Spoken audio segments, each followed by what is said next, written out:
Category leading ব্র্যান্ডসগুলো বা কোম্পানিজগুলো they are adapting technology very progressively এবং aggressively. What do you mean by technology? আপনি কোশ্চেনটা এভাবেও করতে পারেন যে আপনি যে বলছেন যে আপনি আমার উৎপাদন ক্ষমতা বৃদ্ধি করবেন, এটা কিভাবে করবেন?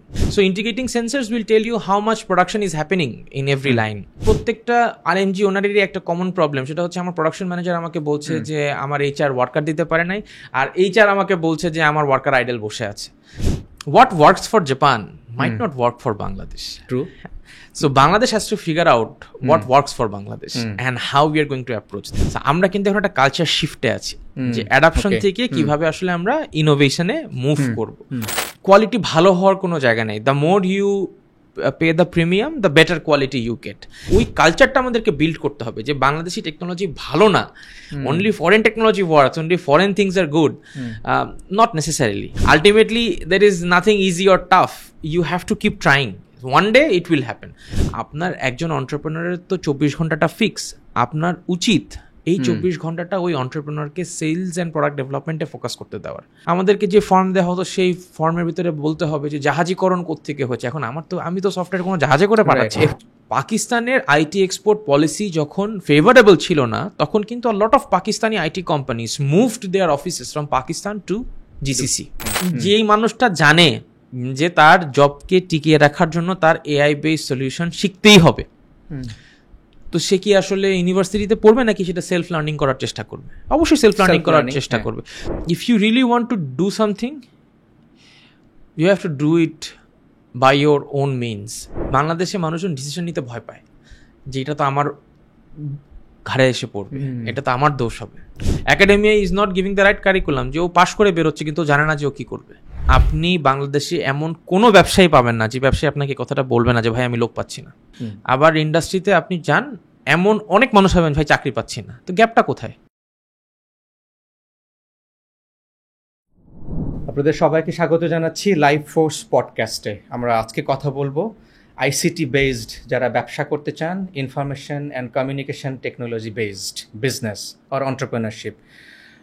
আপনারা সবাই জানেন আমরা আসলে কথা বলি, তাদেরকেই আনি, তাদের সাথে আলোচনা করি যারা আসলে সিগনিফিক্যান্ট কন্ট্রিবিউশন করছে এবং সিগনিফিক্যান্ট অ্যাচিভমেন্ট তারা অলরেডি শো করেছে। তাদেরকে কেন আনি? কারণ তাদের থেকে আমরা জানতে চাই, আমরা আমাদের জীবনের গতি পেতে চাই। That's why this podcast is life force. আর আজকে সেরকম একজন ব্যক্তি যাকে পেয়ে actually I am really excited, এবং আপনারা শুনেও আমি নিশ্চিত আপনারা এক্সাইটেড হবেন এবং অনেক কিছু জানতে পারবেন। What is the force behind the life and energy? So কথা বলছি, please help me to welcome mister Mir Shahrukh Islam. আপনাকে স্বাগত জানাচ্ছি। আপনাকে ধন্যবাদ আমাকে দাওয়াত দেওয়ার জন্য। I'm really excited. You are Bornstein. So the name, you are the co-founder of Bornstein. এর নামটা খুবই চমৎকার। নামের পিছনে তাৎপর্যটা কি? যখন কোম্পানি খুলেছি, প্রোডাক্টটা ডেভেলপ করার পর আমরা আসলে নাম খুঁজে পাচ্ছিলাম না যে কোম্পানিটার নাম কি দিব। আপনাকে ধন্যবাদ আমাকে ইনভাইট করার জন্য। আসলে কোম্পানিটা যখন খুলেছি তখন আপনি প্রোডাক্ট আমরা ডেভেলপ করার পর আমরা আসলে নাম খুঁজে পাচ্ছিলাম না যে কোম্পানিটার নাম কি দিব। So one of my co-founders he proposed, why not we propose a name যেটাতে জেমস বন্ড এবং আইনস্টাইন মিলে একটা নাম হবে। তো সেখান থেকেই বেসিক্যালি জেমস বন্ডের বন্ড এবং আইনস্টাইনের স্টাইন মিলে বন্ডস্টাইন নামটা হলো। আপনি ট্রুলি জেমস বন্ড। কেননা আমি দর্শকদের বলতে চাই 2012-এ যখন আপনি আইওটি ফার্স্ট ইয়ার স্টুডেন্ট, যারা জানেন না IOT international university of technology, it's a ওআইসির একটা ইউনিভার্সিটি, গ্লোবাল একটা ইনস্টিটিউশন যেখানে সারা বিশ্বের 50+ নেশনস থেকে স্টুডেন্টরা পড়তে আসে, রাইট? অ্যাবাউট 56 কান্ট্রি থেকে, majority coming from Muslim Nations. So that is in Bangladesh. So সেখানকার একজন স্টুডেন্ট আপনি, এবং 2012 সালে ইউনিভার্সিটি ফার্স্ট ইয়ারে থাকাকালীন সময় থেকেই আপনি ব্যবসা শুরু করেছেন। সেই হিসাবে 12 বছর আপনার ব্যবসা শুরু হয়ে গেল। You are the James Bond of the business. চেষ্টা করছি ছোট ছোট করে কিছু ইম্প্যাক্ট করার জন্য আমার দেশের জন্য। একই সাথে entrepreneurship is my passion, technology is my passion. So passion নিয়ে কিছু কাজ করতে পারলে খুব ভালো লাগে, সে জায়গা থেকেই কাজ করছি। জেমস বন্ড কিনা জানি না, but for sure I love my job. কিছু নিদর্শন আমরা দেখতে পাচ্ছি, দর্শকদেরকে জানিয়ে রাখি যে Forbes 30 under 30 in Asia in 2022, so you are one of them. At the same time আপনার কিছু রিমার্কেবল প্রজেক্ট গ্লোবালি স্বীকৃতি পেয়েছে। One of them from Google itself, humanoid robot for Google in the year 2013। এটা নিয়ে একটু শুনবো। এর পাশাপাশি আপনি you are the winner from international robotics challenge. Let's talk about কেন আপনি আসলে এই যে technology based business, I know you are student of a technical university, but এই যে রোবোটিক্স নিয়ে আপনি কাজ শুরু করলেন, who was your inspiration and why? দেখেন, আমি যখন ইঞ্জিনিয়ারিংয়ে ভর্তি হই তখন I had couple of choices. I had options to study business, I had options to study engineering. But ছোটোবেলা থেকেই আসলে ইচ্ছা ছিল সেটা হচ্ছে ডিফারেন্ট কিছু করার। অ্যান্ড আলহামদুলিল্লাহ I would say I was lucky. আল্লাহ তালা আমাকে সেই লাকটা দিয়েছিলেন যে I had good people around me. আমার বন্ধুরা সবাই খুব ভালো ছিলেন, যেই কারণে আসলে মানে ভালো বন্ধু আর ভালো সঙ্গ পেলে যেটা হয় যে খুব সহজেই আসলে আপনি আপনার স্বপ্নগুলো পূরণ করতে পারেন। তো আমার যিনি ভালো বন্ধু পাওয়া, রাইট, সো আমার যিনি কো-ফাউন্ডার জাফির শাফি, সো আমরা স্কুল ফ্রেন্ড। আমরা সেই ক্লাস 6 থেকে একসাথে পড়াশোনা করি, আমাদের কলেজও একসাথে। আমরা গভর্নমেন্ট ল্যাব থেকে পাশ করে ঢাকা কলেজে ভর্তি হলাম। আমরা সায়েন্স ক্লাব করতাম, জাফির ছিল সায়েন্স ক্লাবের প্রেসিডেন্ট, আমি ছিলাম ভাইস প্রেসিডেন্ট। সেখান থেকে আমরা আসলে বিভিন্ন ডিফারেন্ট জিনিস করার চেষ্টা করতাম। তো আমাদের বন্ধুত্ব সেই স্কুল লাইফ থেকে। সো ঢাকা কলেজ থেকে যখন আমরা পাশ করি তখন জাফির চলে গেল বুয়েটে, আমি চলে আসলাম আইওটিতে। বাট যেহেতু আমাদের মধ্যে কেমিস্ট্রিটা was very good, so we started doing business together. So বিজনেসটা আসলে বিজনেস হিসেবে করি নাই, সেই 12 সাল থেকে শুরু করেছেন।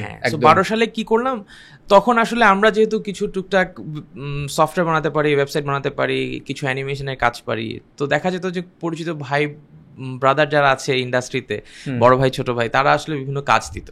হ্যাঁ, যে আমাকে একটু এই প্রেজেন্টেশনটা ডেভেলপ করে দাও, আমাকে একটু একটা ছোট একটা ওয়েবসাইট বানিয়ে দাও, একটা সফটওয়্যার বানিয়ে দাও।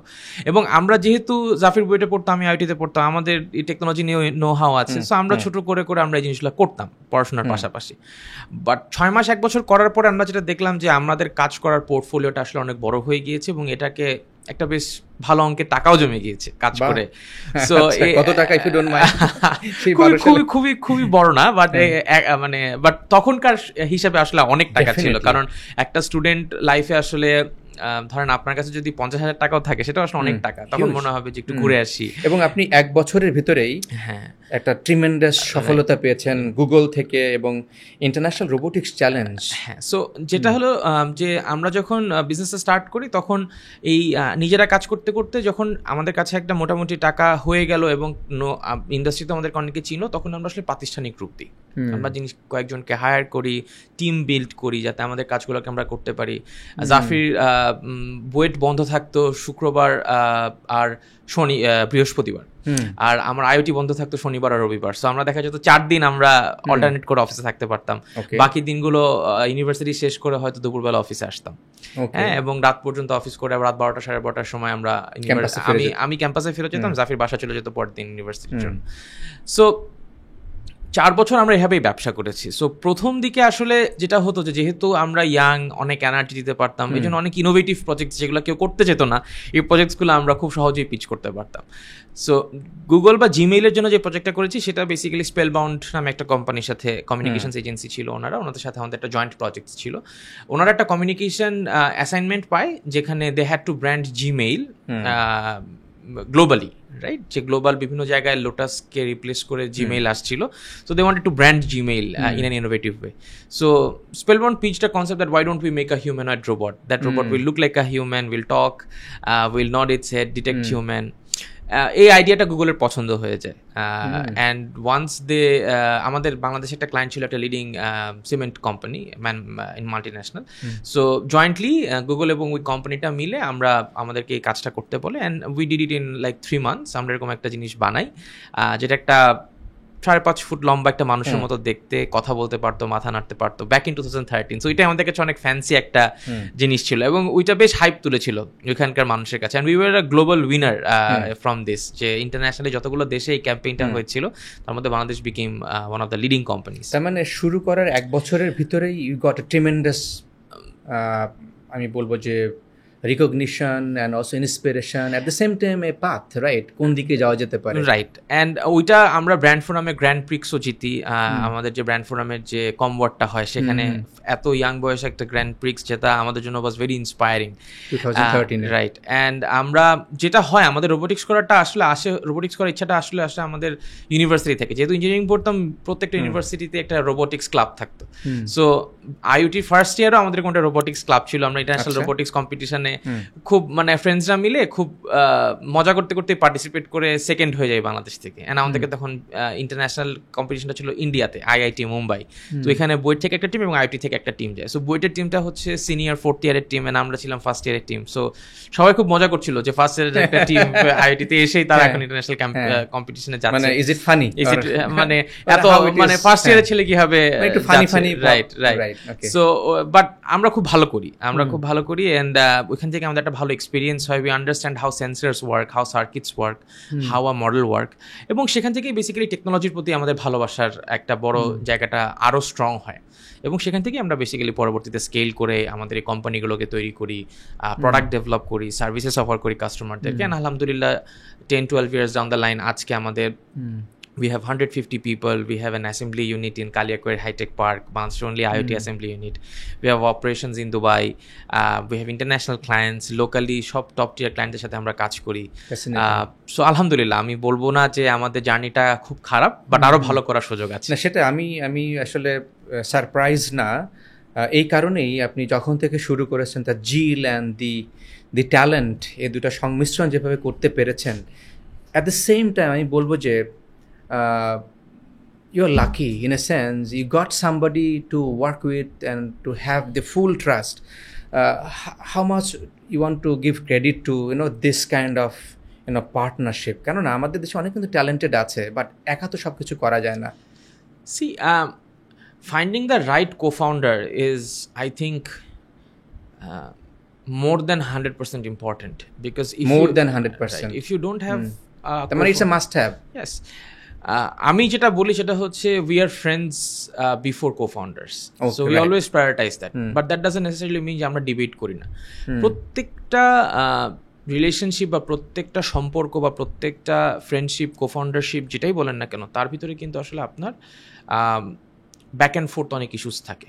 But how do we help each other to become a better version of them is very important. যে আমরা কি আসলে রাইট ক্রিটিসিজমটা করছি, আমরা কি আসলে পেশেন্সটা রাখছি, আমরা কি আসলে কনস্ট্রাকটিভ হচ্ছি, আমরা কি নিজের চাইতেও বেশি আমার এই টিমটাকে প্রায়োরিটাইজ করছি যে সব কিছুই আমার পাওয়া লাগবে না। Can we have a team that can have more than what I can do alone.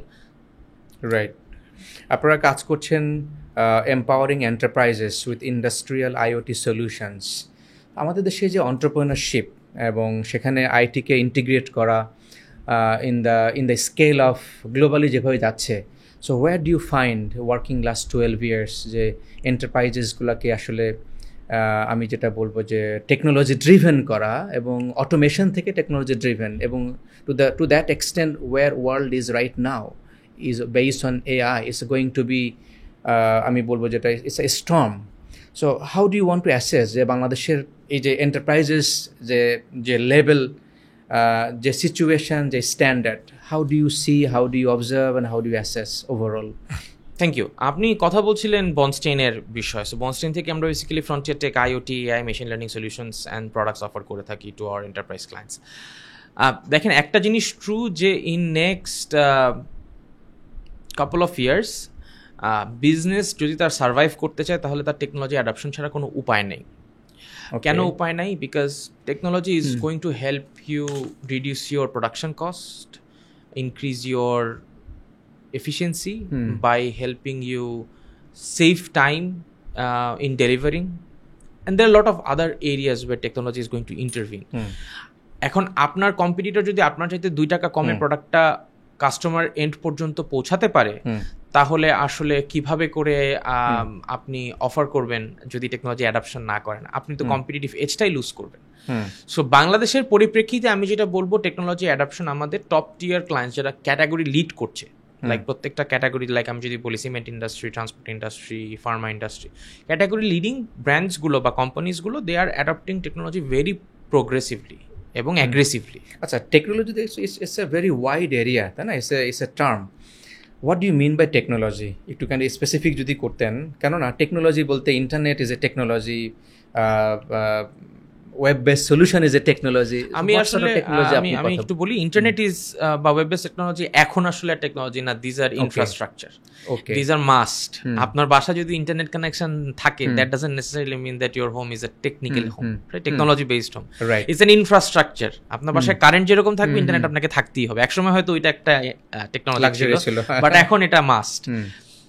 Same for business, যে আপনার বিজনেসে when I talk about technology, I mean যে আপনি প্রযুক্তিগতভাবে কি ইন্টিগ্রেট করছেন যেটা আসলে আপনার ব্যবসাকে আরো ভালো একটা জায়গায় নিতে পারবে, ইন টার্মস অফ আপনার প্রোডাক্ট বা সার্ভিসের কস্ট কমায় নিয়ে আসতে পারবে, আপনার কাস্টমারকে আরো ভালোভাবে রিচ করতে পারবে, আপনার সার্ভিস আরো ভালোভাবে ইনশিওর করতে পারবে, এবং আপনার অপারেশনাল কস্ট কিভাবে কমিয়ে আনতে পারে। Okay, so can you give a road map kind of, যে একটা কোম্পানি বিজনেস শুরু করেছে ইন দি প্রোডাকশন সেক্টর। আমাদের দেশে তো production sector is huge, garments, then we have lot of manufacturing, IT, আপনার টেকনোলজি বেসড।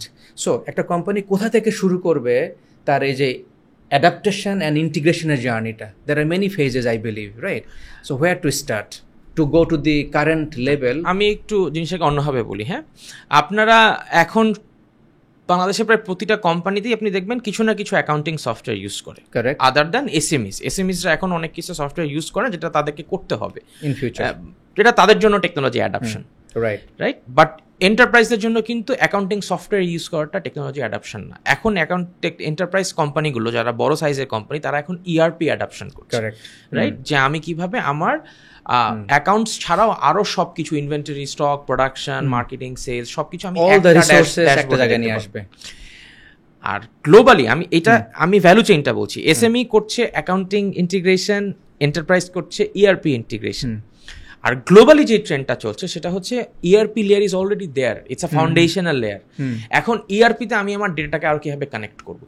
আমি প্রোডাকশনের ডেটা পাচ্ছি 24 ঘন্টা পরে, আমি এটাকে কিভাবে রিয়েল টাইম পেতে পারি যে আমার এই লাইনে এখন ব্রেকডাউন হচ্ছে? আমি ব্রেকডাউন হওয়ার আগে কিভাবে জানতে পারি যে আমার এই মেশিনটা ব্রেকডাউন হতে পারে? আমি কিভাবে জানতে পারি? এখন আপনি আমাকে কোশ্চেনটা করতে পারেন যে আমি কিভাবে, বা আপনি কোশ্চেনটা এভাবেও করতে পারেন যে আপনি যে বলছেন যে আপনি আমার উৎপাদন ক্ষমতা বৃদ্ধি করবেন, এটা কিভাবে করবেন? আমি কোশ্চেনটা যদি অন্যভাবে আমি উত্তরটা দিই যে প্রোডাকশন ক্ষমতা কমে কেন?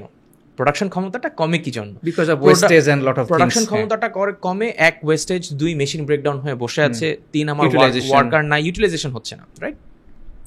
তো আপনি যদি আপনার মেশিনে কিছু সেন্সর ইন্টিগ্রেট করেন, যে সেন্সর দিয়ে আপনার মেশিনে কত টেম্পারেচার হচ্ছে, ভাইব্রেশন হচ্ছে, সাউন্ড হচ্ছে, এবং মেশিনটা কাজ করছে কি করছে না, আপনি এটা রিয়েল টাইম আপনার ড্যাশবোর্ডে দেখতে পারবেন, তাহলে কিন্তু আপনি ইজিলি বুঝতেছেন যে আপনার আজকে 100টা মেশিনের মধ্যে কয়টা মেশিন কর্মক্ষম, এবং যেই মেশিনটায় টেম্পারেচার স্ট্যান্ডার্ড টেম্পারেচারের চাইতে বেশি হচ্ছে, সেই মেশিন আপনি ইজিলি বলতে পারছেন, বা ভাইব্রেশন বেশি করছে, আপনি সেই মেশিনে ইজিলি বলতে পারছেন যে এই মেশিনটা আগামী 2 দিনের মধ্যে ব্রেকডাউন হবে। সো আপনি অফ টাইমে ওই মেশিনটাকে মেইনটেনেন্সে, ওভারহলিংয়ে পাঠান। সো আপনি কিন্তু আপনার প্রোডাকশন প্ল্যানটা ফিক্স করে ফেলতে পারছেন। আপনি জানেন যে আপনার 2টা মেশিন কালকে ব্রেকডাউন হবে, সো আপনি কিন্তু ওয়ার্কার 2জনকে অ্যাডিশনাল নেবেন না। আপনি বলবেন ঠিক আছে, আমি ওই 2টা রিসোর্সকে অন্য কোনো ডিপার্টমেন্টে আজকে শিফট করে দিচ্ছি। So you can efficiently use your resources. So আপনার এই ফাউন্ডেশনাল ইআরপি লেয়ারের উপরে how can you make it more real time in terms of getting more data? And যখনই আপনি ডেটা নেওয়ার কথা বলবেন, তখনই আসলে আইওটির গল্পটা চলে আসে। How do you integrate sensors in your machines, in your office, in your factories, in your warehouse to get this data? আমাদের এখানে একটা ইভেন হিউম্যান প্রোডাক্টিভিটিকে কিভাবে আপনারা ইন্টিগ্রেট করবেন উইথ দ্য সিস্টেম? যে সে ফর এক্সাম্পল ম্যান মেশিন, আমার যে productivity, যে হাউ এফিশিয়েন্ট আই অ্যাম। দেখেন, আমি আপনাকে একটা জিনিস বলি, আমরা কিছুদিন আগে একটা বড় একটা আরএমজি ইন্ডাস্ট্রির সাথে কাজ করছিলাম। ওনাদের এখানে 2টা টার্ম খুব প্রচলিত আছে, ম্যান টু মেশিন রেশিও আর needle drop time, right? So মানুষের হিউম্যান সাইকোলজি আপনাকে বুঝতে হবে। মানুষ জেনারেলি খুব কম্পিটিটিভ, স্পেশালি ইন বাংলাদেশ। আমরা চাই সবসময় সবার চাইতে এগিয়ে থাকার জন্য। এখন আমার প্রোডাকশন এফিসিয়েন্সি তখনই বাড়বে যখন আমি আমার কলিগসদের ভিতরে, বা আমার যারা প্রোডাকশনে কাজ করছেন তাদের ভিতরে, আমি আসলে ওই কম্পিটিটিভ মাইন্ডসেটটা দেখাতে পারবো। So when you have real time data যে আমার লাইন 1 80% প্রোডাকশন এফিসিয়েন্সিতে কাজ করছে, লাইন 2 কাজ করছে 73%, লাইন 3 কাজ করছে 90%, তখন কিন্তু অটোমেটিক ওই লাইনের যারা ম্যানেজার আছে তারা কিন্তু চাবে যে ফার্স্ট হওয়ার জন্য, রাইট? এবং যখন আপনি সেটাকে যদি সেই কালচারটা থাকে, রাইট, এবং আপনি যদি সেটাকে ইনসেন্টিভাইজ করতে চান, হ্যাঁ, সো আপনি এই ডেটাগুলোকে কিভাবে পাবেন? আপনি দিন শেষে প্রোডাকশন কাউন্ট করে তো আপনি আসলে ডেটাটাকে পাবেন না। সেটাকে পাওয়ার জন্য আপনাকে কিন্তু আসলে রিয়েল টাইম মনিটর করতে হবে। So integrating sensors will tell you how much production is happening in every line. আপনার ম্যান টু মেশিন রেশিও, আপনার কতগুলো মেশিন আছে, কতগুলো মানুষ আছে। আপনার প্রত্যেকটা আরএমজি ওনারেরই একটা কমন প্রবলেম, সেটা হচ্ছে আমার প্রোডাকশন ম্যানেজার আমাকে বলছে যে আমার এইচআর ওয়ার্কার দিতে পারে নাই, আর এইচআর আমাকে বলছে যে আমার ওয়ার্কার আইডল বসে আছে, হ্যাঁ, আমার মেশিন নাই এনাফ, এই জন্য ওয়ার্কার আইডল বসে আছে। So how do you calculate man to machine ratio? আপনি সেন্সর ইন্টিগ্রেট করেন, আপনি জানতে পারবেন যে আপনার কয়টা মেশিন আইডল বসে আছে, কয়টা ওয়ার্কার আইডল বসে আছে, আপনার কোন মেশিনে লোক বসে আছে, নিডল পড়ছে না, নিডল ড্রপ টাইম ইনক্রিজ করছে, ইউ উইল ইজিলি নো এটা। এখন আপনি তো 1000 মেশিনকে ম্যানুয়ালি চেক করতে পারবেন না। You can only do if there is a sensor, there is a system that monitors this and gives you alert যে specifically line X a machine ওয়াইতে there is a efficiency problem, so you go and fix that. So আপনাকে প্রবলেমটা identify করলে কিন্তু আপনি খুব easily fix করতে পারেন, কিন্তু প্রবলেমটা identification is half with the solution. So ওইটাই আমরা করার চেষ্টা করি with this frontier technology. So that is the transformation. আমি একটা জাস্ট এক্সাম্পল দিয়ে বুঝালাম across different industries that is happening. আপনি যদি দিনে 2টা আরএমজি থেকে 2টা গার্মেন্টস additional production করতে পারেন, আপনার তো ওভারঅল কস্ট কমে আসবে, production cost. So then you can become more competitive in the global market and that is where you can bring more money, more business. আমরা এখন কোথায় আছি? এই যে আপনি যে সিস্টেমের কথা বললেন, রিয়েল টাইম, জাপানিজরা বলছে just in time production, just in time delivery. They don't believe in তাকে স্টোর করে রাখতে হবে। All the logistics, all the warehouse concept are there. They have eliminated whatever needed, just in time it's coming. If we set this as a benchmark for the industry, তাহলে আমাদের ওই জায়গায় যেতে গেলে কোন কোন স্টেপটা আমাদের আসলে যেতে হবে ওভারকাম করে? If you can just give us a broader overview, দেখেন where we are and where we want to go. দেখেন just in time is a very futuristic concept. আমার মনে হয় ফর আস, আমার মনে হয় না যে in next 10 years we are going to achieve that, because আমাদের এখনো logistics infrastructure. What is the difference between real time and just in time? একটু যদি একটু বলতেন। Just in time is you are delivering to the customer whenever they're ordering, right? R real time হচ্ছে you are knowing in real time what's happening in your business. Correct. So আপনি হয়তো কাস্টমারকে 2 দিন পরে ডেলিভার করছেন, আপনি হয়তো কাস্টমারকে একটা স্কেডিউলড ডেলিভারি দিচ্ছেন, but you know what's happening in your premises system at that point of time. So that's the difference between just in time and real time. Just in টাইমের জন্য আপনার লজিস্টিক্স ইনফ্রাস্ট্রাকচার প্রয়োজন প্রচন্ড strong, যেটা বাংলাদেশে এখনো আসলে I don't think it's available till date.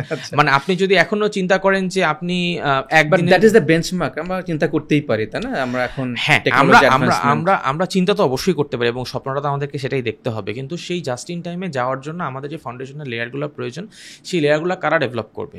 Young entrepreneurs, young technologist, companies like yours and others, right? So young entrepreneursদের জন্য কিন্তু আসলে রাইট কালচারটা, রাইট স্পেসটা যদি আপনি বিল্ড করতে না পারেন, তাহলে কিন্তু আসলে আপনি এই যে ফিউচার যেটা আপনি বিল্ড করতে চাইছেন সেটা বিল্ড করা উইল বি ভেরি ডিফিকাল্ট। এবং knowing the culture of our society or community, we tend to hate failures, যেটা আমি আপনাকে বলছিলাম যে failures আসলে আমাদেরকে accept করতে হবে, যে we will try one thing, it will not work, experiment করতে হবে, we will fail and then we will again try from our learnings and probably we will get success. But এই failure accept করার জন্য যে সাহসটা প্রয়োজন, সেই সাহসটা কিন্তু আসলে আমাদের স্টেক হোল্ডার বলেন, গভর্নমেন্ট লেভেল বলেন, ইন্ডাস্ট্রি থেকে বলেন, সবাইকে দিতে হবে। তাহলে আমরা যদি একটু জাস্ট বুঝতে চাই আর একটু পিকচারাইজেশন, যে আমরা এখন যে জায়গাটায় আছি, আপনি বলছেন রিয়েল টাইম ডেটাকে অ্যানালাইসিস করতে হবে এবং ডেটা পেতে হবে। সো এখান থেকে যদি আমাকে just in time, where Japan is right now, big manufacturing, যদি বলি Toyota or Nissan or those sort of industries, তাহলে এই জায়গা পর্যন্ত আমাকে যদি গ্র্যাজুয়েশন করে আসতে হয়, মোটা দাগে কোন কোন ধরনের ইনফ্রাস্ট্রাকচার, কী ধরনের টেকনোলজি মাঝখানে ইনবিল্ড করতে হবে? If you can give us just একটা ব্রড পিকচার ফর লেম্যান আমাদের জন্য? প্রথমত আপনার পুরো প্রোডাকশন প্রসেসটাকে অটোমেট করতে হবে, that you don't need someone to do the production planning, you don't need someone to do the sourcing. আমার যখন অর্ডার আসবে একটা গাড়ির, তখন অটোমেটিক্যালি আমার সোর্সিং, আমার প্রোডাকশন প্ল্যানিংটা হয়েই থাকবে, রাইট? একটা গার্মেন্টস ইন্ডাস্ট্রি যদি আমাদের এক্সাম্পল হয়, কিভাবে সেটা তারা করতে পারে? গার্মেন্টস ইন্ডাস্ট্রির জন্য দেখেন, গার্মেন্টস ইন্ডাস্ট্রির জন্য আমরা তো আসলে বাল্ক প্রোডাকশন করি, সো জাস্ট ইন টাইমটা basically is more of a retail user end, হ্যাঁ, যে আমি একটা গাড়ি অর্ডার করছি বা আমি একটা শুজ অর্ডার করছি, more personalized.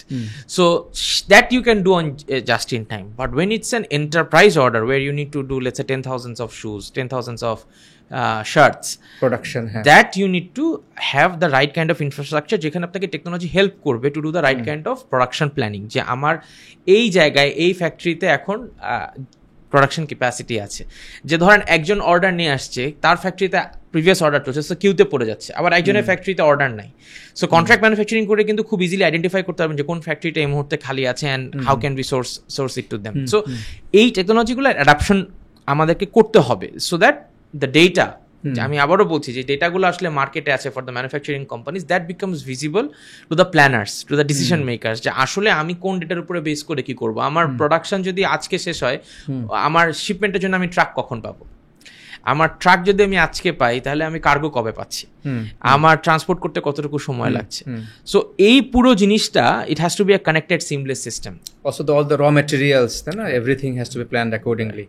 সো আমরা do you think 10 years আমরা সেখানে যেতে পারবো where Japan or the global standard Germany or the top nations? দেখেন, প্রত্যেকটা জিনিসের জন্য আমি একটা কথা বলি, সেটা হচ্ছে যে what works for Japan might not work for Bangladesh. True.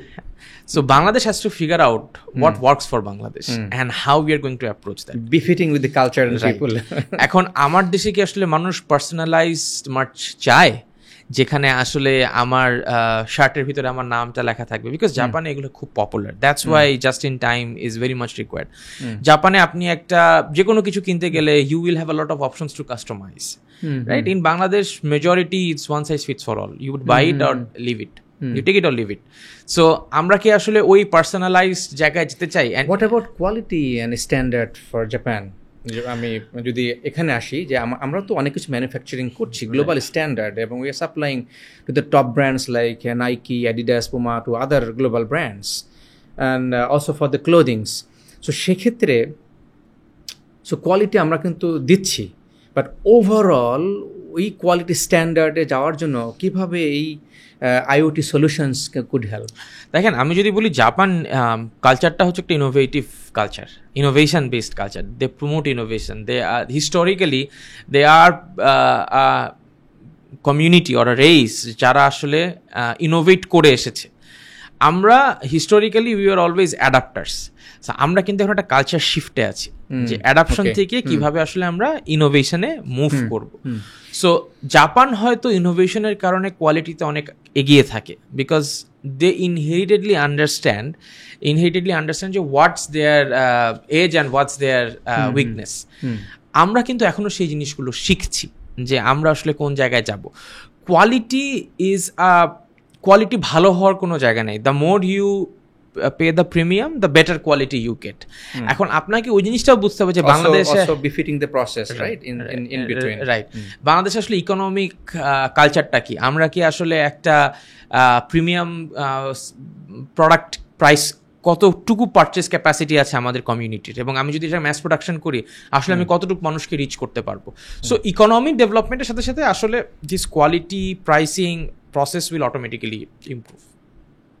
So আপনি বলছিলেন যে culture and culture shift. So এই যে quality awareness or technology based awareness or going to that standard in terms of quality যদি বলি, where we are in terms of culture, আপনার কাছে এই ওভার দ্য লাস্ট 12 ইয়ার্স আপনি কীভাবে দেখছেন, কীভাবে সেটাকে অ্যাসেস করেন?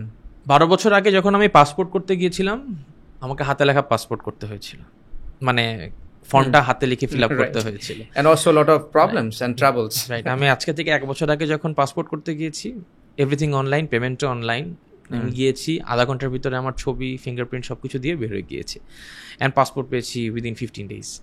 সো ডেফিনেটলি ইমপ্রুভমেন্ট এসেছে in the process. You got tremendous service. So I think আপনি যদি across different industries দেখেন, there are a lot of services that have been digitalized because of the vision of Digital Bangladesh. And আমার কাছে যেটা মনে হয় যে going forward যে আমরা যে কনসেপ্টটা নিয়ে এখন কাজ করছি, স্মার্ট বাংলাদেশ কনসেপ্ট, সেই জায়গাটায় যেতে হলে আমাদের যে ভিশন প্ল্যানটা আছে সেখানে আসলে কোয়ালিটেটিভ ইমপ্রুভমেন্ট ছাড়া আমাদের আর কোনো জায়গা নাই যাওয়ার, মানে স্মার্ট বাংলাদেশটা অ্যাচিভ করার। And in order to do qualitative achievement, you have qualitative improvement, you have to make sure that আপনার কালচারটা ওইটার সাথে ম্যাচ করে। কালচার বলতে আমি আসলে কি বোঝাচ্ছি, আমি একটা এক্সাম্পল দিই। কালচার বলতে আমি যেটা বোঝাচ্ছি যে একটা লোকাল বড় enterprise will not try to say যে বাংলাদেশি কোম্পানি পারে না। They will trust on young entrepreneurs, they will trust on young engineers. Okay, fine, build it, let's see what we can build. They'll allow them to try. You see, if MNCs didn't allow us to work for them, I probably wouldn't have this much amount of clients. I wouldn't have this much amount of business. True. And not all because you have Unilever, Telenor, World Bank, right. and not all projects are successful. We failed, but we succeeded at the end of the day in many of the projects. But equally আমাদেরকে তো স্ট্রাগলের fair শেয়ারটা আছে। So ওই কালচারটা আমাদেরকে build করতে হবে যে বাংলাদেশি টেকনোলজি ভালো না, only foreign technology works, only foreign things are good, not necessarily. আপনি এটা ইন্ডিয়াতে দেখবেন বা পাকিস্তানে দেখবেন বা ইউএসএতে দেখবেন, সবখানেই দেখবেন যে এই কালচারটা ইজ দেয়ার।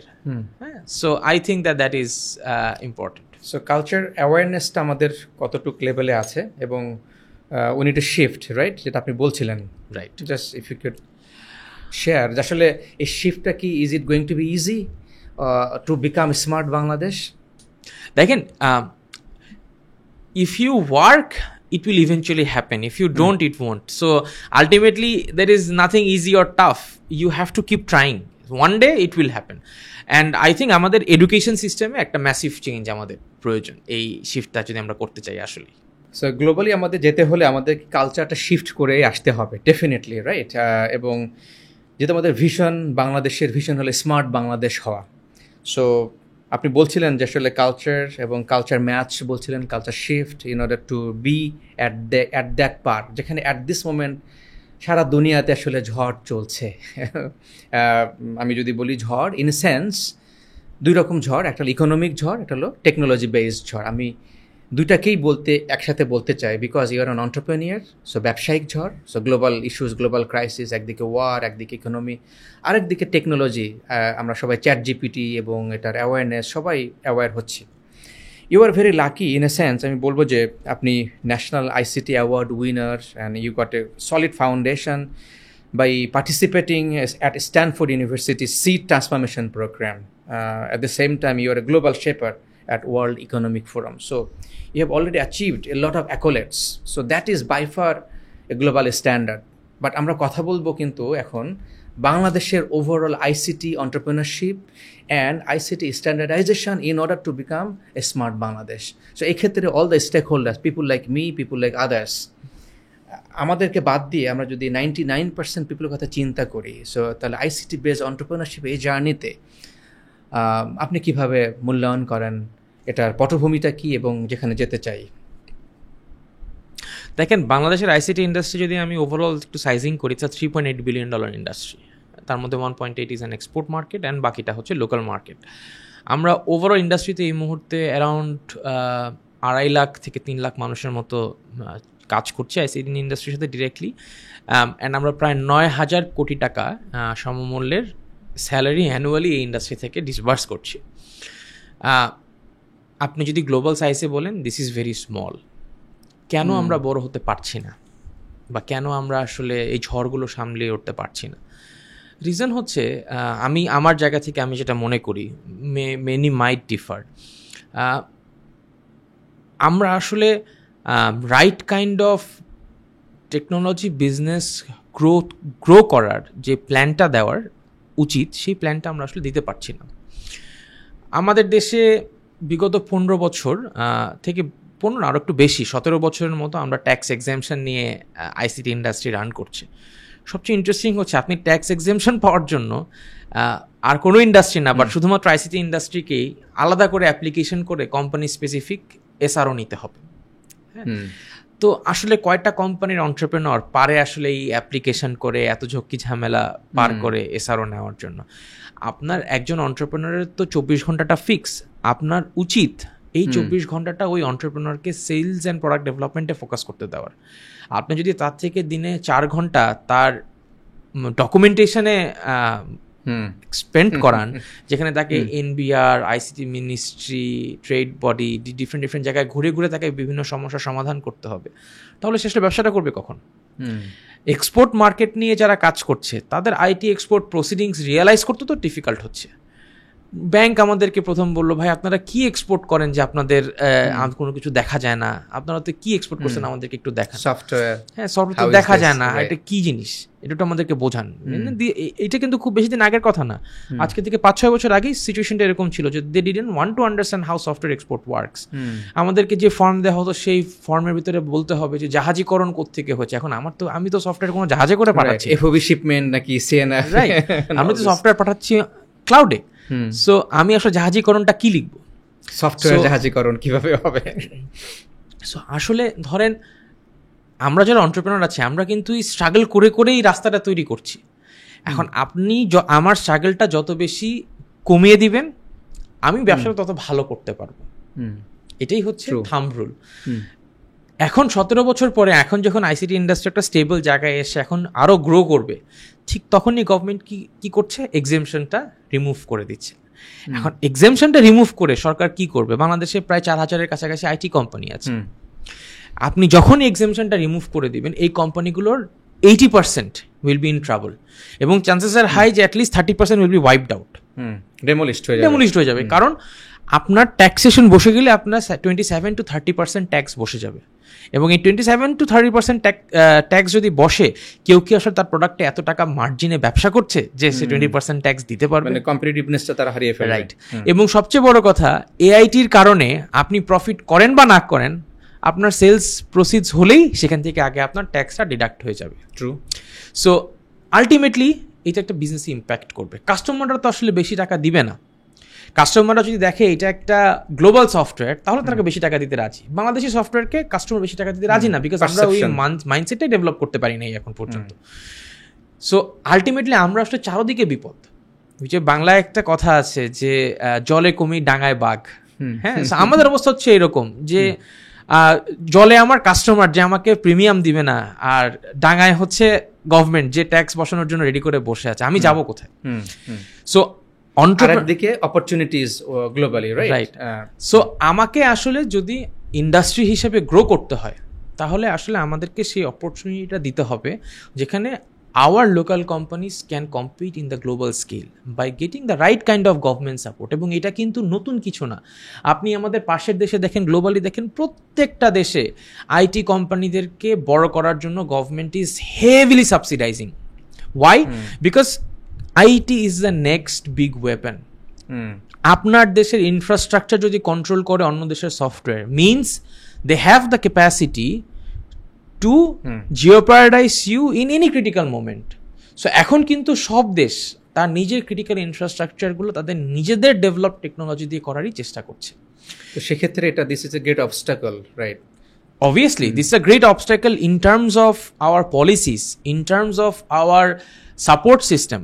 গভর্নমেন্ট যে চেষ্টা করছে না তা কিন্তু না, কিন্তু চেষ্টাটা যেই স্কেলে করতে হবে সেই স্কেলটা হয়তো একদম টপ অফ দ্য লাইন খুব ভালোভাবে রিয়েলাইজ করে, কিন্তু সেই রিয়েলাইজেশনটা ট্রান্সলেট হয়ে তো মিড ম্যানেজমেন্ট হয়ে তো বিজনেসম্যানদের পর্যন্ত আসতে হবে। আচ্ছা, সেক্ষেত্রে ভূমিকা কারা রাখতে পারে মানে grossly, because this is a major policy issue? Who should contribute to form this policy? Who should take the lead? Obviously আমাদের পলিসি তো ল মেকার্সরা নির্ধারণ করে, আমাদের পলিসি তো এনবিআর নির্ধারণ করে। ট্রেড অ্যাসোসিয়েশন, আমাদের সফটওয়্যার ট্রেড অ্যাসোসিয়েশন কারা? বেসিস। কিন্তু as a trade association we also need to understand যে আমরা 15 বছর আগে যেভাবে ব্যবসা করতাম, ব্যবসার নেচারটা হ্যাজ চেঞ্জড, এবং আমাকে নতুন পলিসি, নতুন মার্কেট, নতুন টাইপ অফ লিডারশিপ প্রয়োজন যারা আসলে রাইট ডিসকাশনটা দিতে পারবে। এবং ডিসকাশনটা শুধু না, ডিবেটটা হবে নাম্বার নিয়ে, যে আমি আজকে 9,000 কোটি টাকার স্যালারি দিচ্ছি আমার ইন্ডাস্ট্রি থেকে, কালকে যদি আমার 30% কোম্পানি বন্ধ হয়ে যায় তাহলে আমার এই 9,000 কোটি টাকার কত টাকা আমি আনএমপ্লয়মেন্ট ক্রিয়েট হবে। এবং আমি যদি এক্সামশন পাই তাহলে রাইট, আমি যদি এক্সামশন পাই তাহলে আমার এমপ্লয়মেন্ট কতটুকু জেনারেট হবে। গভর্নমেন্ট হয়তো কর্পোরেট ট্যাক্সে এক্সামশন দিচ্ছে, গভর্নমেন্ট তো আর আইসিটি প্রফেশনালদের স্যালারিতে ট্যাক্স এক্সামশন দিচ্ছে না। সো ইনডিরেক্টলি আপনি কিন্তু ট্যাক্স আর্ন করছেনই, সেটা ইন ফর্ম অফ ভ্যাট হোক, in terms of income tax হোক, whatever the form is, you are calculating earning tax. But as a company, technology কোম্পানিগুলোকে আপনি যদি সেই সেফ স্পেসটা না দেন, এবং যেখানে আমরা এখনো এক্সপেরিমেন্ট করে যাচ্ছি উইথ ডিফারেন্ট টেকনোলজিস, কিভাবে করে আমি এক্সপেরিমেন্ট করব? আচ্ছা, তাহলে who are actually impacted or affected because of this framework rule, আমি যদি বলি যে or government policies or country rules. আমাদের এখানে ICT based entrepreneurship, freelancing, is it ICT based? আপনি কিভাবে দেখবেন? There are also content creator, আমি যদি বলি যে it's a big industry globally, right? Even web podcast is an industry globally. So YouTube based business অর্থাৎ রেভিনিউ হোক বা মানে বিজনেস ডিফারেন্ট মডেল আছে, কারা কারা আসলে এই আইসিটি বেসড এন্টারপ্রেনারশিপ বা এন্টারপ্রাইজেস আন্ডারে আসে, যেটা আপনি বলেন basis is a leader? If you could define them, then let's talk about how we could facilitate, we means the government, we means the association. দেখেন, প্রথমত জিনিসটা হচ্ছে আপনি যেই ডিজিটাল আর্নিং এর কথা বলছেন, এটা গভর্নমেন্ট ডিজিটাল আর্নিং হিসেবে, আইটি আর্নিং হিসেবে রিকগনাইজই করে না, because we could not lobby to freelancer, not freelancer, YouTube থেকে আপনি যে আর্নিংটা করছেন, content creation, freelancing in form of remittance is realized, but আপনি যে কন্টেন্ট মনিটাইজেশন করছেন, আপনি যে কন্টেন্ট প্রোডাকশনটা করছেন, এখান থেকে আপনি যে মনিটাইজেশনটা করছেন, it is not earned, because গভর্নমেন্টকে এই যে নতুন ট্রেন্ডটা, এটা তো আপনাকে লবি করতে হবে। আমি আপনাকে সবচেয়ে মজার একটা কথা বলি, আমরা যে AI, IoT and machine learning নিয়ে কথা বলছি, আমাদের আইটি এনেবল সার্ভিসেসের ডেফিনেশনে কিন্তু এখনো নাই আইওটি, এআই বা মেশিন লার্নিং। এখন আমাদেরকে বলতে হয় সফটওয়্যার ডেভেলপমেন্ট, ওকে, হ্যাঁ, বিকজ আমরা না হলে ব্যবসা করতে পারবো না। সো যেখানে আমার দরকার বোল্ড প্রোগ্রেসিভ পলিসিস, সেখানে আমাদের পলিসিগুলো হয়ে যাচ্ছে মোর রিঅ্যাক্টিভ, যেখানে আমাদেরকে বলতে হচ্ছে যে এই জিনিসগুলো নাই, এই জিনিসগুলো অ্যাডাপ্ট করেন।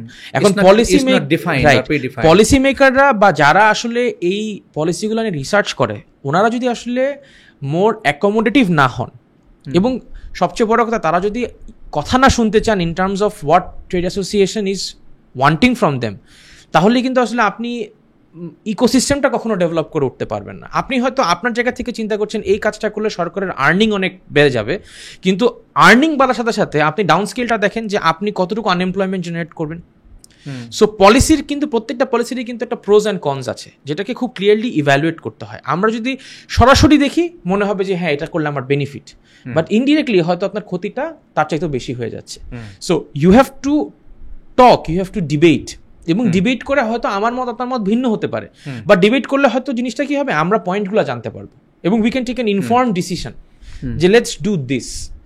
হয়তো আমার এক্সামশন আপনি দিবেন না, ঠিক আছে, বাট আপনি কিভাবে করে এন্টারপ্রেনারদেরকে সেফ স্পেস ক্রিয়েট করে দিবেন, what type of funding, what type of incubation support are you going to provide. আপনি কি এখানে ট্যাক্স দিয়ে ইনকিউবেশনে ফান্ডিং বাড়িয়ে দিবেন?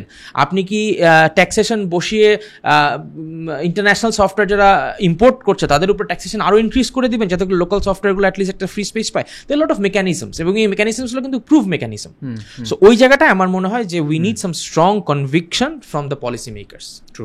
আচ্ছা, digital entrepreneurship and ICT based entrepreneurship, এটা কি ইন্টারচেঞ্জ করে নাকি it's a part digital entrepreneurship? আমরা যারা এখন ইটস এ বাংলাদেশে একটা buzz word, let's be entrepreneur digitally, let's utilise একটা মোবাইল ফোন ব্যবহার করে I can become entrepreneur, I can sell my product and service, I can generate revenue, I can generate content.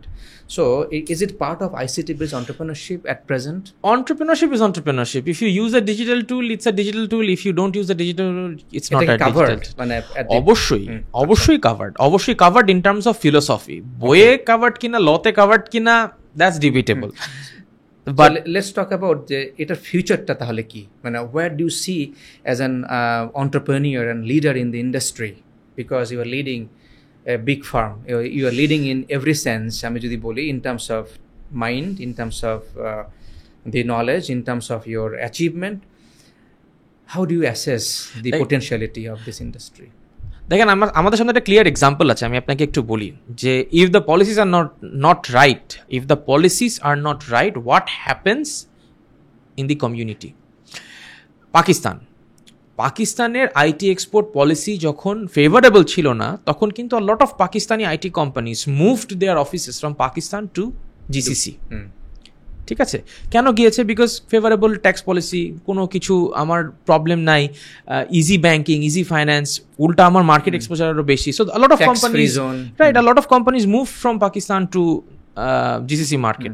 So if Bangladesh is not going to provide the right kind of support for ICT entrepreneurs, Bangladesh will lose korbe. People will move, people will migrate. আপনি কি migration এখনো বন্ধ করতে পারছেন না তো। Migrate তো মানুষ এখনো করছে। তখন কি হবে? এন্টারপ্রেনারশিপ মাইগ্রেশন হবে। এখন হয়তো জব মাইগ্রেশন হচ্ছে, রাইট? আপনি যে একটা দেশে হয়তো একটা ভালো জব নিচ্ছেন, তখন এন্টারপ্রেনারশিপ মাইগ্রেশন হবে। এবং countries like Canada, countries like GCC market, Australia, they have programs like startup programs where if you have a company, ICT company, and if you have a good product and if they verify that the product is good, they'll give you full funded migration facility. You can take your company and go to that country. Product and service. Right. So when they're attracting talents, we are making policies যেখানে আমরা আসলে ট্যালেন্টকে discourage করছি। So I think that policymakers need to look it in from a very different point of view, that how we can promote this digital entrepreneurship, how we can make sure that we become a country as competitive as this first world countries, যেখানে আমার ট্যালেন্টকে আমি retain করতে পারবো আমার দেশে। Otherwise why will people stay in Bangladesh? They won't. আপনি এমনিই তো লাইফ ডিফিকাল্ট, তার ভিতরে যদি লাইফ আরো ডিফিকাল্ট হয় with the upcoming policies, then why would we become just a Bangladeshi companies? আমি রিসেন্টলি দেখছিলাম যে ডিজিটাল নোমাড, এই টার্মটা কিন্তু খুব পপুলারাইজ হচ্ছে। যে আগে যেটা যেমন ফ্রিল্যান্সিং ছিল, এখন ডিজিটাল নোমাডসদেরকে বিভিন্ন দেশে বলছে তোমরা এই দেশে এসে থাকো। ইভেন ইন্দোনেশিয়াতেও তারাও বলছে, ফিলিপিনে বলছে, অন্যান্য আদার কান্ট্রিজ তো বলছেই। সো এই যে ডিজিটাল নোমাড, এই টার্মটা বা এই যে ইন্ডাস্ট্রি সেগমেন্ট, আমাদের আইসিটি বেসড এন্টারপ্রেনারশিপ আমরা যদি বলি, আপনি বেসিসের কথা বললেন, সো বেসিসকে এটাকে কাভার করে কিনা আমি ঠিক জানি না, এই জন্যই বলছি। এবং কাভার করলে আসলে কতটুকু কাভার করে? দেখেন, ডিজিটাল নোম্যাড হচ্ছে কারা? যারা বাংলাদেশ থেকে বা বাংলাদেশের মতো দেশ থেকে ভালো সাপোর্ট পাচ্ছে না, তারাই কিন্তু ডিজিটাল নোম্যাড হচ্ছে to get a better lifestyle. True. So anywhere and everywhere, right. So আপনি ডিজিটাল নোম্যাডদেরকে যদি বাংলাদেশে অ্যাট্রাক্ট করতে যান, আগে তো আপনার দেশের ট্যালেন্টকে রিটেইন করতে হবে। সো আমি তো আমার দেশের ট্যালেন্টকে রিটেইন করতে পারছি না। আমার দেশের ট্যালেন্ট চলে যাচ্ছে ফিলিপিন্স, চলে যাচ্ছে Indonesia, they are taking remote job, staying there, doing jobs. Lot of people, আমাদের ফ্রেন্ডস অ্যান্ড ফ্যামিলিতেই অনেকে আছে যারা এরকম চলে গিয়েছে। সো কেন যাচ্ছে? Because this country couldn't attract that talent with the right kind of facilities. So আপনাকে কিন্তু, বাট আমাদের দেশে কি লোকেশন নাই? আমাদের দেশে কি সুযোগ সুবিধা নাই? অবশ্যই আছে। Then why aren't we able to do that? Because আপনার কি লাগবে সেটা তো আপনাকে যে আসলে চাইতে হবে, আপনাকে তো সেই চাওয়াটার জন্য পুশ করতে হবে। এবং পুশটা খালি মুখে করলে হবে না, আপনাকে তো ডেটা ওরিয়েন্টেড করতে হবে যে this country has done this, তার ইকোনমিতে এতটুকু বুস্ট হয়েছে, এই কান্ট্রি এতটুকু করছে, এই কারণে ইকোনমিতে এতটুকু বুস্ট হয়েছে। সো বাইনটা অলেন্টে থাকতে হবে, সরকারকেও বুঝতে হবে যে তার বেনিফিটটা কোন জায়গায়। Where is the problem? Is it awareness? আমরা কি অ্যাওয়ার না, নাকি আমরা অ্যাসেসই করতে পারছি না where we are? I think it's fundamentally it's debatable, but fundamentally it should be a debate problem, যে আমরা আসলে ডিবেটটা ঠিক দিতে পারছি না। যখন আমরা ডিসকাশনের টেবিলে বসছি, যেখানে আমরা আসলে ল মেকার্স বা পলিসি মেকার্সের কাছ থেকে সুবিধাটা আদায় করে নিব to make sure that this country goes into the right path, আমরা তখন তাদেরকে আসলে ডিবেটটা ঠিক মতো হয়তো দিতে পারছি না, বা মেবি আমি যেই ডিবেটটা দিচ্ছি সেটা হয়তো তারা বুঝতে পারছে না। সো এই জায়গাটায় আমার মনে হয় যে দুই পক্ষকে আরো ওপেন হতে হবে, যে what these new young generations are telling and what we require. Sometimes personal agenda চাইতেও country agendaটা is prioritized. আমার কান্ট্রি এজেন্ডা আমি যদি বলি, আপনি যেটা বলছিলেন যে স্মার্ট বাংলাদেশ, আমি একটা স্ট্যাটিস্টিক্স আপনার সাথে শেয়ার করতে চাই। I believe you are aware, last 4 years data বলছে যে, এগুলো রিসার্চ বলছে যে সাবকন্টিনেন্টের ইউনিভার্সিটিতে ভর্তি হওয়ার হার 20 থেকে 30% পর্যন্ত ড্রপ করেছে। মানে people are not going to the university, 20 থেকে 30% পর্যন্ত ড্রপ করেছে অ্যাডমিশন রেট। তার মানে যেটাকে অনেকভাবে আমরা দেখতে পারি যে দে আর choosing entrepreneurship and they're choosing it based on ICT.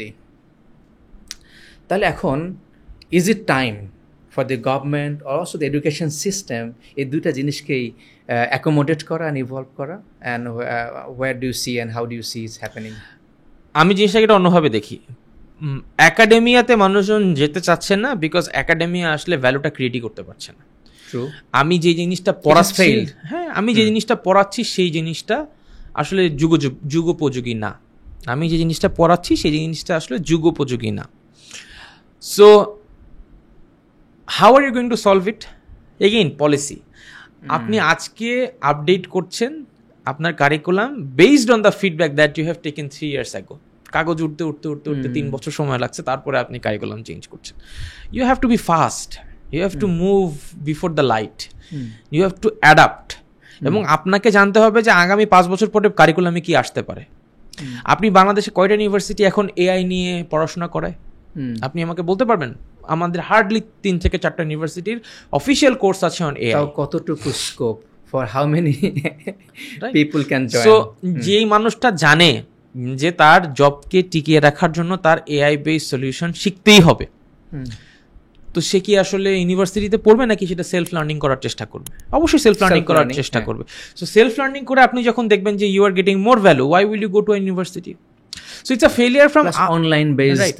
It's a failure from our side, I would say, that we couldn't make our academia upgraded so that people get interest to join there. এটা তো একটা integral part, right? আমরা যদি চেষ্টা করি বা চাই যে বাংলাদেশের আইসিটি বেসড এন্টারপ্রেনারশিপটাকে হাইলাইট করতে, তাহলে আমার academic system is one of the major pillar to support this is an outcome. আমাকে তো আউটকামটা পেতে হলে I have to build the in between the process, the trade bodies to the support mechanism, and fundamentally aided by our education system.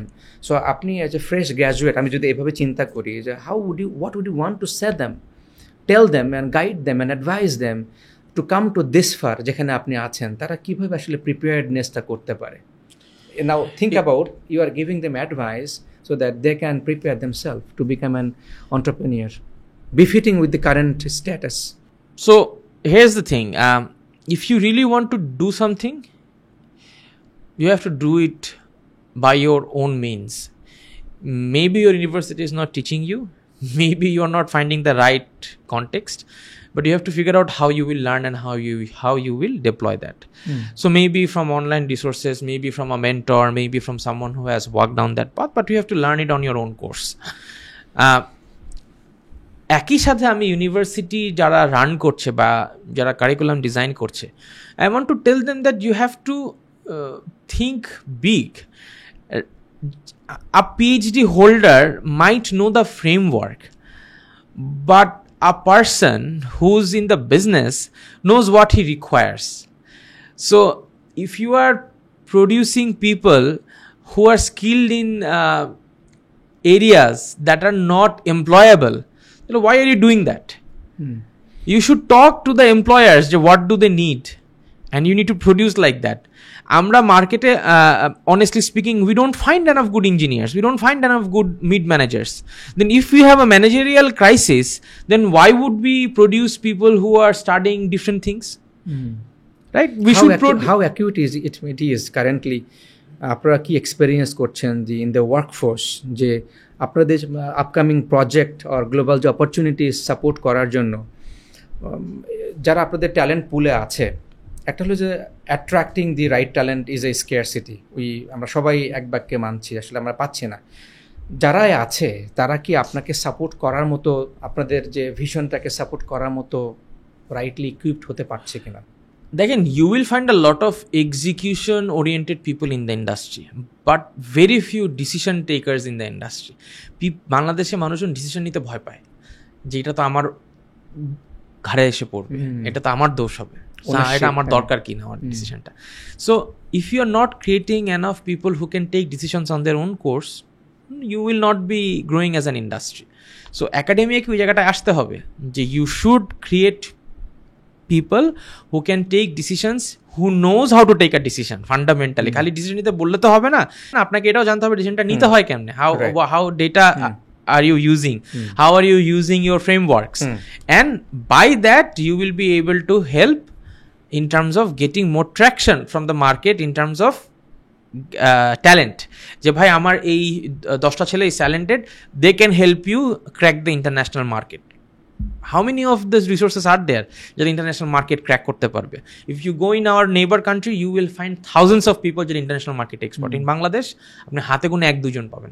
তো এই যে হাজার হাজার হাজার ছেলে মেয়ে যারা পড়াশোনা করছে ইঞ্জিনিয়ারিংয়ের বিভিন্ন সাবজেক্টে, computer to electrical to lot of other subjects, এবং অ্যাক্রস বাংলাদেশ ইউনিভার্সিটি এখন আছে, ওয়াই দিস স্কেয়ারসিটি, কীভাবে দেখেন সেটাকে? As I told, it's academia gap. Academia is not giving the right curriculum. যে ও পাশ করে বেরোচ্ছে কিন্তু জানে না যে ও কী করবে। I tell you, there are people who have studied bachelors and masters in business, but they don't know how to run a simple Excel, right? So what is the university creating? And these universities are granted from the government. Who's going to maintain the quality? Who's going to provide the check and balance system? Just for the sake of educating them, আপনি যদি একটা certificate দিয়ে দেন, তাহলে তো the core essence of education, which is to change the community, is to improve the humanity, that's going to fail. Education কেন আসছে, শিক্ষা ব্যবস্থা কেন আসছে? সো দ্যাট আমরা অ্যাজ আ হিউম্যান কাইন্ড আমরা যাতে ইমপ্রুভ করতে পারি। এডুকেশন আসছে যাতে করে আমরা অ্যাজ আ কমিউনিটি বড় হতে পারি।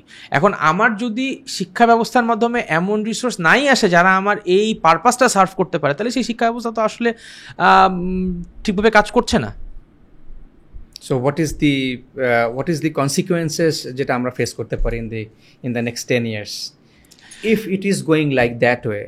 At the same time be what is happening throughout the world because of AI impact, right? আমরা এখন দেখছি যে আসলে জব ক্ষেত্রে রেভলিউশন হচ্ছে, মানুষের অ্যাপ্রোচে রেভলিউশন হচ্ছে। আমরা যেখানে আছি এটা যখন বাস্তবতা, so the gap is huge. So what are you going to do? Simple, যদি যেভাবে চলে সেভাবেই চলি আগামী 10 বছর, তাহলে বাংলাদেশের unemployment rate will increase like nothing. হ্যাঁ, সো ওয়াই কোশ্চেনটা করতে পারেন। Reason, everything, I repeat everything will depend on technology, and if you're not expert in technology you are not going to work in any industry. So আপনাকে আপনার টেকনোলজিতে expertise grow করতেই হবে, আর expertise grow করার জন্য আপনার এডুকেশন সিস্টেমকে খোল নালচে পাল্টে ফেলতে হবে। খোল নালচে। হোয়াট অ্যাবাউট দি এন্টারপ্রেনিয়ার্স যারা অলরেডি ব্যবসা করছে, অর্থাৎ বিজনেস ওনার্স, তারা কিভাবে আসলে এই ইভলভটা কত সিরিয়াসলি নেওয়া দরকার, এবং এটা আসলে কি খুব ইনভেস্টমেন্ট সেভি কিনা, এটা একটু জানা দরকার, বোঝা দরকার। আপনি বাংলাদেশে এমন কোনো ব্যবসায়ী পাবেন না যে ব্যবসায়ী আপনাকে কথাটা বলবে না যে ভাই আমি লোক পাচ্ছি না। সবাই বলবে। হ্যাঁ, আবার ইন্ডাস্ট্রিতে আপনি যান, এমন অনেক মানুষ হবেন ভাই চাকরি পাচ্ছি না। তো গ্যাপটা কোথায়? বিজনেসম্যানরা তাদের গ্যাপটা কেমনে ফিল আপ করছে? বিজনেসম্যানরা are filling up their gap, entrepreneurs are filling up their gap by compromising with their revenue. আমি গ্রো করতে পারছি না as much as I want to grow because I don't have qualified people. People are not being able to sell, people are not being able to market, people are not being able to understand the thought process because they are not trained that way. They are trained to follow instructions. They do this, it will happen. Also companies also not training them properly. এটাও তো একটা বাস্তবতা, মানে যে what company needs সেই অনুসারে আমি আমার resource. how many company have the capacity to train? As a small company, how it's much an investment? True, but as a startup or as a small company, do you have the luxury to spend the only money you have on training employees rather than developing your product? আপনার priority কিন্তু আগে আপনার প্রোডাক্টটা develop করা। So R&D করে প্রোডাক্টটা develop করা। Your second priority is developing your employee skill set. People are prioritizing that. But এই যে স্কার্সিটিটা এতই বড় যে কত ট্রেনিং আপনি দিবেন। আপনি ট্রেনিং দিয়ে একটা মানুষকে 19 থেকে 20 নিতে পারেন, বাট ট্রেনিং দিয়ে তো একটা মানুষকে 1 থেকে 20 নিতে পারেন না। You have to have some inherited skills. If you don't know how to run an Excel, how are you going to do data analytics? এখন it is not humanly possible at this age যে I will spend money behind training my people on Excel. Right, true. আচ্ছা, যারা আসলে ব্যবসায় আসতে চাই, let's talk about this based on your 12 years of business experience as of now. What are the essential skills যারা ব্যবসা করছে but আপনার লেভেলে আসতে পারে নাই? they are struggling, let's say struggling. একটা সেগমেন্ট না, যারা 1-2 বছর বিজনেস করছে আইসিটি ইন্ডাস্ট্রিতে, আর একটা সেগমেন্ট ব্যবসায় আসতে চাচ্ছে। how they should both the segment, how they could prepare, how they should prepare rather. So being structured, you have to know the business fundamentals. you need to know how to run your finances, you need to know how you build your team. So these are very important, and I think if you have the right team, if you have the right knowledge of finances and stuff, I think that you are going to go there. So যারা এখন মাত্র start করছে, I would highly recommend them to make sure that the quality of your product and services is there, and you build the right team, because if it's a person dependent company, you're not going to scale very far. True. Thank you so much for your honest opinion. So দর্শক, আপনাদেরকে বলতে চাই যে আজকের এপিসোডে আমরা কথা বলেছি বাংলাদেশের পলিসি, বাংলাদেশের future, at the same time global standard, অর্থাৎ আমরা জাপানের কথা এনেছি as a role model, as a standard. আমরা কথা বলেছি জাস্ট ইন টাইম, আমরা কথা বলেছি রিয়েল টাইম, আমরা কথা বলেছি কালচার শিফট, আমরা কথা বলেছি যে টেকনোলজি গ্যাপ, মাইন্ডসেট গ্যাপ, আমরা কথা বলেছি education system, policy makers, associations কী করতে পারে, এডুকেটররা কী করতে পারে, অন্টারপ্রেনাররা কী করতে পারে, এবং যারা আসলে প্রিপারেশন নিচ্ছে আগামীতে আসবে, আর যারা স্ট্রাগল করছে রাইট অ্যাট দিস মোমেন্ট। এই পডকাস্টে আমরা এই 1 ঘন্টার ভিতরে আমরা এন্টায়ার এপিসোড আমরা কাভার করেছি based on Mr. Shahrukh Islam's 12 years of experience, and he has achieved tremendous feat. I hope you would be benefited largely out of this conversation. Thank you for watching, and if you like this, like and comment and share. Thank you so much for giving us time. Thank you for inviting.